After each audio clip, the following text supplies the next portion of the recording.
অগ্রণী ব্যাংকে আমার লকার, আর একটা ব্যাংকে পূবালী ব্যাংকে। সে পাকিস্তান আমল থেকে গহনাগাটির লকারই আমি রাখি, আমরা রাখতাম, এটা আমাদের পারিবারিক সবার। 1981 সালে আমি যখন ফিরে আসি, জিয়াউর রহমান যখন বেঁচে ছিল আমাকে কিন্তু 32 নম্বরে ঢুকতে দেয়নি। জিয়া যখন নিহত হলো এরপরে সাত্তার সরকার অর্থাৎ বিএনপি সরকার ক্ষমতায়, 12 জুন 32 নম্বর আমার কাছে হস্তান্তর করবে। ধুলাবাড়ি ময়লার সমস্ত ভরা জায়গা, রক্তের দাগ সব ওখানে। আমার কাছ থেকে সই করালো 72 পাতা, বললাম আমি আইনজীবী দ্বারা করবো, বাড়িতে তো মার্ডার হয়েছে, না সেটা হবে না।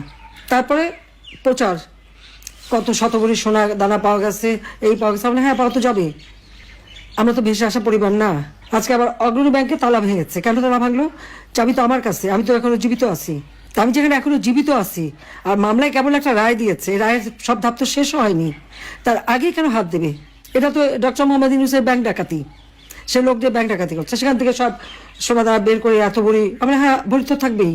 সেখানে আমার না দাদি, নানি, আমার মা, কামালের বিয়ে হয়েছে কামালের বউয়ের গহনা, জামালের বউয়ের গহনা, এমনকি পুতুলের বিয়ের পরে তার কিছু গহনা সবই তো ওখানে রাখা ছিল। আমাদের তো ছিল গহনা, আমরা তো অস্বীকার করি না, কিন্তু লকার ভেঙে সেগুলো বের করে এখন দেখানো, মানে তাদের কথা ভাবখানার জন্য প্রধানমন্ত্রী হওয়ার পরে আমি সব ওখানে রেখেছি। আমি চ্যালেঞ্জ দিচ্ছি যে প্রধানমন্ত্রী হওয়ার পরে কবে আমি অগ্রণী ব্যাংকে যে লকার খুলে এসেছি আর জিনিস রেখে এসেছি, সেই লগবুক বের করা হোক, দেখা হোক। আমার তো মনে পড়ে না যে আমি 96 সালে প্রধানমন্ত্রী হয়েছে প্রথম, সেই 96 সাল থেকে এ পর্যন্ত কোনোদিন অগ্রণী ব্যাংকে আমি যাইও নি, লকারও খুলিনি, কারণ এগুলি পারিবারিকভাবে যা ছিল সব আমি রেখে দিয়েছিলাম ওইভাবে।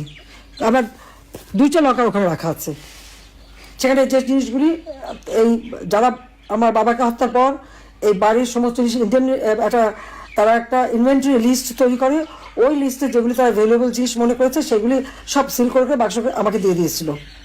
তা আমি সে কোথায় যাবো, আমার বাড়ি নাই, ঘর নাই, তো কিচ্ছু নাই থাকার। আমি লকার ভাড়া নিই, সেই লকারে যে সব কিছু ওইভাবেই রেখে আসি। তারা আমাদের ঘর বাড়ি যা ছিল সব তো লুটপাট করে নিয়েছি।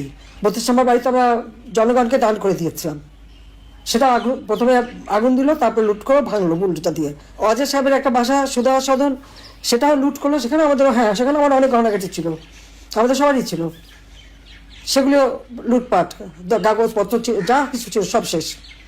তারপরে আগুনও দিল। গণভবন সব তো আমরা সব ফেলে দিয়েই তো চলে এসেছি, তো সেই গহনাগাটিগুলি দেখায় না কেন? সেগুলি কার পকেটে গেল? শুনছিলাম যে ইলু সাহেবের বড় মেয়ে নাকি এসেছিল, অনেক নাকি হীরার গহনা নিয়ে গেছে, তাহলে কি এগুলি আমাদেরগুলি নিয়ে গেল নাকি? ইলুস তো নিজেও ঢুকেছিল ওই বাড়িতে সবাই মিলিয়ে, সেটা আমার প্রশ্ন। কিন্তু একটা লকার ভাঙতে গেলে, যে এখানে আমি এখনো জীবিত, চাবি আমার কাছে, পারমিশন ছাড়া এই লকারটা ভাঙে কিভাবে? আমাদের পারিবারিক একটা ঐতিহ্য আছে এবং আমাদের অবশ্যই পারিবারিক সমস্ত সম্পদ নিশ্চয়ই ছিল, আছে। আমার নানির যত গহনাগাটি ছিল, এখন ওখানে সে গহনাগুলি দেখাক, অনেক পুরোনো আমলের গহনা।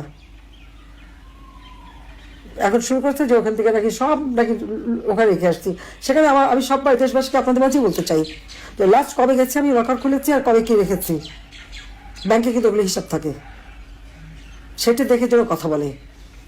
তারা একের পর এক বাবা মা ভাই সব কেড়ে নিয়েছে, বাড়িঘর তারাও নিয়ে নিচ্ছে, নিয়ে